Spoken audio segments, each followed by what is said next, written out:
आज पीएनएसटी के कुछ केमिस्ट्री सब्जेक्ट के प्रीवियस क्वेश्चंस आपके लिए लेके आए हैं। उन क्वेश्चंस को हम यहाँ देखेंगे और सॉल्व करेंगे और एक्सप्लेनेशन भी साथ में होगा। आप इनको देखिए वीडियो को, और अगर आपको ज़रूरत पड़े तो नोट भी कर सकते हैं। नोट नहीं हो तो अलग से आपके लिए नोट्स भी अवेलेबल करवा दिए जाएंगे।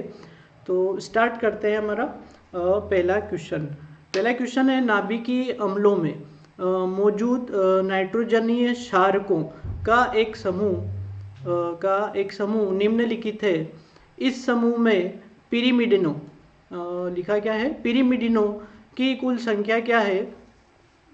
कुछ ऑप्शन यहाँ पे नाइट्रोजनीय क्षारकों के दे रखे हैं। यूरेसिल है, उसके अलावा ग्वानिन है, थाइमिन है, एडेनिन है और साइटोसिन है। ये सारे जो है नाइट्रोजनीय क्षारक है। ऑप्शन हमारे दे रखे हैं 4, 2, 5, 3, यानी कि नाभिकीय अम्लों में नाइट्रोजनीय क्षारकों की जो संख्या है पिरिमिडीन के अंदर वो कितनी है। तो हम इसका एक्सप्लेनेशन देखते हैं कि जो हमारा नाभिकीय अम्ल है न्यूक्लिक एसिड में आपने को पता है कि डीएनए और आरएनए दोनों होते हैं, और डीएनए और आरएनए में जो विषम चक्री नाइट्रोजनीय क्षारक होते हैं वो दो प्रकार के होते हैं। पहला प्रकार है हमारा प्यूरिन के अंदर दो क्षारों का एक समूह होता है। पहला है एडेनिन और दूसरा है ग्वानिन। और उसके अलावा जो पिरिमिडीन होता है, पिरिमिडीन में तीन क्षारों का एक समूह होता है। यूरेसिल होता है, थाइमिन होता है और साइटोसिन होता है। तो क्वेश्चन में जो पूछा गया है वो है हमारा पिरिमिडीन के अंदर जो है कितने नाइट्रोजनीय क्षारक हैं। और अभी हमने देखा पिरिमिडीन के अंदर तीन प्रकार के क्षार दिए हैं, यूरेसिल है, थाइमिन है और साइटोसिन है। तो हमारा जो करेक्ट आंसर है वो क्या हो जाएगा, 3।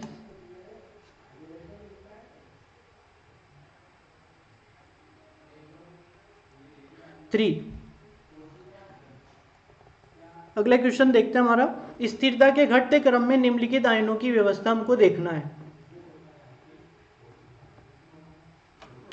क्वेश्चन सेकंड है, स्थिरता के घटते क्रम में निम्नलिखित आयनों की व्यवस्था देखना है। पहला है H2+, फिर है H2- और थर्ड वन है हमारा H2।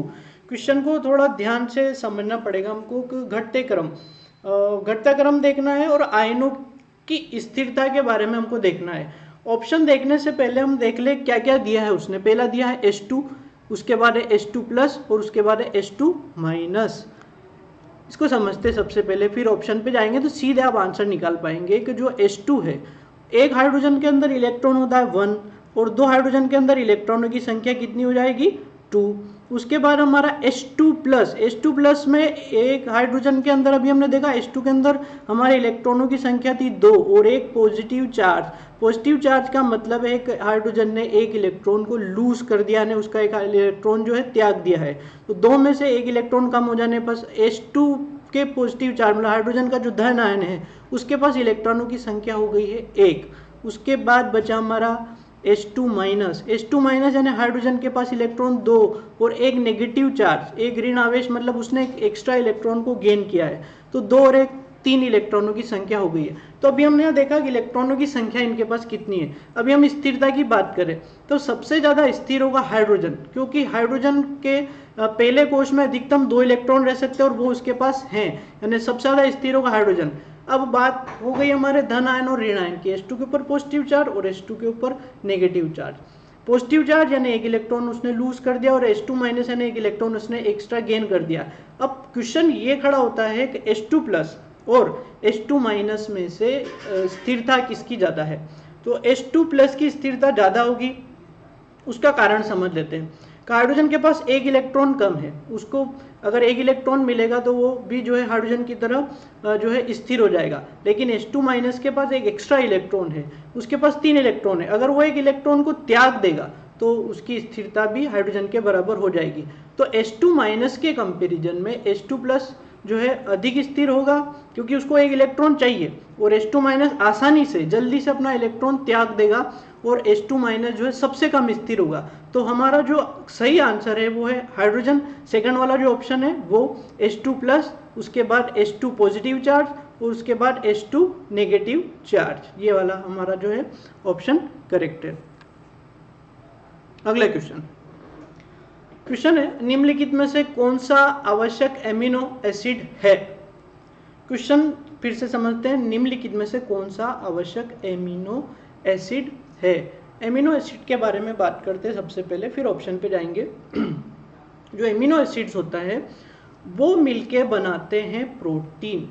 क्या बनाते हैं? प्रोटीन। यानी कि कई सारे एमिनो एसिड्स जब आपस में जुड़ जाएंगे तो प्रोटीन के एक मॉलिक्यूल का फॉर्मेशन करेंगे। यानी कि हमारे एमिनो एसिड ये हो गए मोनोमर यानी एकलग इकाई, और ये आपस में जुड़ के प्रोटीन बनाएंगे, ये हो जाएगा आपका बहुलक, जिसको हम बोलेंगे पॉलीमर। अब क्वेश्चन के ऑप्शंस पे जो चलते हैं अपन, जो आवश्यक एमिनो एसिड्स यहाँ पे ऑप्शन कौन कौन से? पहला है एस्पार्टिक अम्ल, दूसरा है लाइसिन, तीसरा है ग्लूटामिक अम्ल और चौथा है टायरोसिन। एमिनो एसिड एक्चुअल में दो प्रकार के बताए गए हैं। पहला है अनावश्यक एमिनो अम्ल, तो ऐसे 10 एमिनो अम्ल जो हमारा शरीर खुद बना सकता है, जब भी जरूरत होगी हमारा शरीर उसको बना के एमिनो अम्ल की पूर्ति कर लेगा, तो वो सब अनावश्यक एमिनो अम्ल हो जाएंगे। और ऐसे 10 एमिनो अम्ल जिनको हमारा शरीर बना नहीं सकता, वो सिंथेसाइज नहीं कर सकता, उसको हमको बाहर से किसी माध्यम से लेना पड़ेगा, तो वो सारे जो 10 एमिनो अम्ल है वो सब आवश्यक एमिनो अम्ल कहलाएंगे। यहाँ पे आपकी सुविधा के लिए मैंने नाम भी लिखे हैं। पहला है हमारा वेलिन, उसके बाद है ल्यूसिन, उसके बाद है आइसोल्यूसिन, फिर है फेनिल एलानिन और methionine, tryptophan, lysine, arginine, histidine और थ्रियोसिन। ये 10 हमारे जो है आवश्यक एमिनो अम्लों की सूची है। और इस प्रश्न के ऑप्शन में आप देख रहे हैं यहाँ पे लाइसिन सेकंड नंबर पे, ये अभी हमने देखा कि ये आवश्यक अमीनो अम्लों की श्रेणी में शामिल है, तो इसका सही आंसर है लाइसिन। आगे बढ़ेंगे। हमारा अगला जो क्वेश्चन है ये कार्बनिक रसायन की एक रिएक्शन से संबंधित है। पहले क्वेश्चन देखते हैं। जब तृतीयक ब्यूटाइल एल्कोहल, तृतीयक ब्यूटाइल एल्कोहल की वाष्प को यानी वेपर्स, हमने तृतीयक ब्यूटाइल एल्कोहल लिया, उसको गर्म किया। गर्म कितने टेम्परेचर पे कर रहे हैं? 573 केल्विन टेम्परेचर पर जब गर्म करेंगे, और इसकी भाप को, इसकी वाष्प को हम तांबे के ऊपर ले जाएंगे, गुजारेंगे, तो हमें कौन कौन से उत्पाद मिलेंगे, ये हमारा क्वेश्चन है। ऑप्शन है पहला 2 मिथाइल प्रोपेनल, दूसरा है 2 मिथाइल प्रोपीन, थर्ड वन है प्रोपेनॉन और चौथा है ब्यूटेनल। अब सबसे पहले हमको ये देखना पड़ेगा तृतीयक ब्यूटाइल एल्कोहल का फॉर्मूला कैसे बनेगा। ये लिया हमने कार्बन और उसके 3 तरफ, एक ये और एक ये हमारे हो गए 3 CH3 और एल्कोहल, तो एल्कोहल के लिए हमने इसके साथ जोड़ दिया OH, तो ये हमारा हो गया तृतीयक ब्यूटाइल एल्कोहल। अगर किसी को डाउट हो कि तृतीयक ब्यूटाइल एल्कोहल कैसे बना, तो उसको समझ लेते हैं। कार्बन जब 3 तरफ से एल्काइल ग्रुप यानी कि एल्काइल समूह से जुड़ा हुआ हो तो वो तृतीयक नेचर का हो जाएगा, और साथ में ये एल्कोहल है तो इसका नाम हो जाएगा तृतीयक ब्यूटाइल। इसलिए बोला क्योंकि 1 2 3 और 4 कार्बन इसके अंदर शामिल है, उसका नाम हो गया तृतीयक ब्यूटाइल एल्कोहल। रिएक्शन आपके लिए लिखी हुई यहाँ पे 573 केल्विन पे कॉपर के ऊपर जब इस तृतीयक ब्यूटाइल एल्कोहल की भाप को हम ले जाएंगे तो क्या बनेगा? बनेगा आपका यहाँ जो OH दिया हुआ है, ये OH और यहाँ से एक हाइड्रोजन, ये दोनों एक OH और एक HOH यानी कि क्या बन जाएगा आपका वाटर मॉलिक्यूल। वाटर मॉलिक्यूल निकल गया यानी कि यहाँ से पानी का एक अणु बाहर हो गया, तो बचा क्या आपके पास? एक CH3, एक कार्बन, इधर CH3, ये 2 CH3 तो एज इट इज है जो पहले रिएक्शन में थे, और यहाँ से एक हाइड्रोजन गायब हुआ था, तो CH3 में से एक हाइड्रोजन गायब हुआ तो कितना बचा? CH2, और यहाँ से एक OH यानी कि HOH वाटर बाहर हो गया। ये अब बनने वाले का नाम, 1 कार्बन, 2 कार्बन, 3 कार्बन, 3 कार्बन वालों को बोलेंगे अपन प्रोप, और यहाँ पे डबल बॉन्ड है और डबल बॉन्ड के लिए हम यूज करते हैं इन यानी कि प्रोपीन है, और सेकंड कार्बन यानी कि दूसरे कार्बन पे यहाँ क्या जुड़ा हुआ है? मिथाइल ग्रुप, तो नाम हो जाएगा 2 मिथाइल प्रोपीन, और हमारा ऑप्शन सेकंड वाला करेक्ट हो गया। बहुत आसान है। हमको तृतीयक ब्यूटाइल एल्कोहल इस तरह के क्वेश्चंस करने के लिए आपको जो फॉर्मूला है, जो रिएक्टेंट और जो प्रोडक्ट है, जो क्रियाकारक और उत्पाद है, वो फॉर्मूले हमको याद होना आवश्यक है। ये तृतीयक ब्यूटाइल एल्कोहल 573 केल्विन पे कॉपर के ऊपर जब इस तृतीयक ब्यूटाइल एल्कोहल की वाष्प से, भाप से जब हमने इसकी रिएक्शन करवाई तो जल का एक अणु बाहर हो गया। एक और चीज नोट कर सकते हैं आप यहाँ कि ये जो जल का अणु बाहर निकल रहा है, तो इस प्रकार की क्रियाएं जिसमें से जल का एक अणु बाहर निकलता है उनको बोला जाता है निर्जलन, डिहाइड्रेशन, यानी कि जल के एक अणु का बाहर निकलना निर्जलन अभिक्रिया कहलाती है। अगला क्वेश्चन आ गया हमारा, किसी परमाणु में दिए गए शेल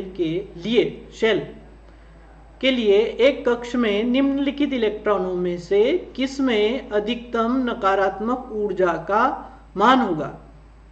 अधिकतम नकारात्मक ऊर्जा का मान इनमें से किस कक्ष के अंदर जो है सबसे अधिक होगा? हमारा जो ऑप्शन है, पहला है F, दूसरा है S, तीसरा है P और चौथा है D। जब आवर्त सारणी हमने पढ़ी थी तो उसमें हमने देखा था कि S block, P block, D block और F ब्लॉक, उसके साथ हमने कक्ष भी और देखे, कक्ष के बारे में भी जानकारी ली। यहाँ पे जो बात की जा रही है अधिकतम नकारात्मक ऊर्जा, ये समझना जरूरी है। यहाँ नकारात्मक ऊर्जा बात की जा रही है आपकी जो है इलेक्ट्रॉन बंधुता या इलेक्ट्रॉन ग्रहण एंथैल्पी, इलेक्ट्रॉन ग्रहण एंथैल्पी या इलेक्ट्रॉन बंधुता जिसको हमने नाम दिया है। इसके कॉन्सेप्ट को समझते हैं कि इलेक्ट्रॉन ग्रहण एंथैल्पी, इलेक्ट्रॉन बंधुता होती क्या है। मान लो कोई परमाणु है, इस परमाणु में एक इलेक्ट्रॉन अगर मैं जोड़ना चाहता हूं तो उस इलेक्ट्रॉन को जोड़ने में जितनी मात्रा में ऊर्जा मुक्त होगी वही इसकी इलेक्ट्रॉन बंधुता या इलेक्ट्रॉन ग्रहण एंथैल्पी हो जाएगी। फिर से रिपीट करते हैं, एक परमाणु जिसके अंदर एक इलेक्ट्रॉन हमको जोड़ना है और जोड़ने में जितनी ऊर्जा निर्मुक्त होगी, विमुक्त होगी, रिलीज होगी, वह इसकी इलेक्ट्रॉन बंधुता, इलेक्ट्रॉन ग्रहण एंथैल्पी होगी। अब दूसरा पॉइंट इसका, अगर कोई परमाणु आसानी से इलेक्ट्रॉन ले लेगा, कोई परमाणु आसानी से इलेक्ट्रॉन लेने की टेंडेंसी रखता है, उसकी इच्छा है, तो इलेक्ट्रॉन ग्रहण एंथैल्पी का मान ऋणात्मक होगा। और कोई ऐसा परमाणु है जैसे अक्रिय गैस है, helium, neon, argon, krypton, xenon, radon, वो आसानी से इलेक्ट्रॉन नहीं लेगी, उनके कोश पूरे भरे हुए हैं, तो वो इलेक्ट्रॉन नहीं लेगी, तो ऐसी स्थिति में ऊर्जा ज्यादा लगानी पड़ेगी, तो इलेक्ट्रॉन ग्रहण एंथैल्पी का मान धनात्मक होगा। क्वेश्चन हमारा कि निम्नलिखित इलेक्ट्रॉन में से किस में अधिकतम नकारात्मक ऊर्जा का मान होगा? F, S, P और D।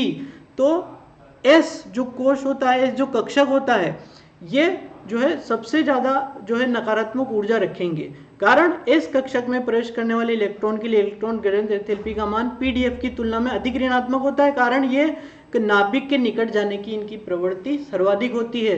नाभिक इसको अपनी तरफ खींचेगा और नाभिक उसके ऊपर धनावेश होता है और वो इलेक्ट्रॉन को अपनी ओर खींचने की टेंडेंसी रखता है। जितना ज्यादा नाभिक की तरफ होगा उतना इलेक्ट्रॉन को खींचेगा और इलेक्ट्रॉन ग्रहण एंथैल्पी का मान उतना ही ज्यादा ऋणात्मक होगा। तो आपका जो सही आंसर है वो है S के अंदर सबसे अधिक इलेक्ट्रॉन ग्रहण एंथैल्पी का मान होगा। अगला क्वेश्चन है, निम्नलिखित में से कौन सा तत्व लेंथेनाइड नहीं है?